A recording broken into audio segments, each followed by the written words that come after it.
कराची को Paris of Asia किसने करार दिया? कराची हर दौर में बाहर से आने वालों की अक्सरियत का शहर रहा। अंग्रेज़ों की हुकूमत के दौर में शुरुआत से ही हिंदू और मुसलमान एक साथ हिंदुस्तान के मुख्तलिफ हिस्सों से कारोबार करने कराची आते रहे।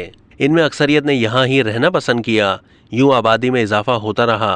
बल्दिया कराची और उसके सरबराह ने हर दौर में अपने शहरियों के मसाइल हल करने में कोताही नहीं की।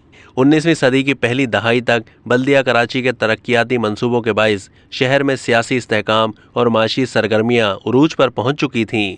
इन सरगर्मियों को देखते हुए बरतानी हुकाम, खुसूसन उस वक्त के चेयरमैन बल्दिया कराची के मुंतखब सदर सर चार्ल्स ने शहर को खूबसूरत बनाने की खुसूसी मुहिम शुरू की, जिसमें नई और साफ़ सुथरी सड़कों, फुटपाथ, पार्क्स की तामीर और तरक्की, शजरकारी, जदीद सहूलतों से आरास्ता रिहायशी और तफरीही मंसूबों समेत शहर की तरक्की और खूबसूरती के मुतअद्दिद दीगर मंसूबे शामिल थे।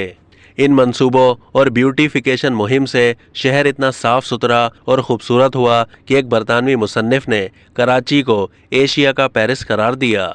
अब तक के लिए इतना ही। मज़ीद मालूमात के लिए डेली जंग के यूट्यूब चैनल को सब्सक्राइब कीजिए।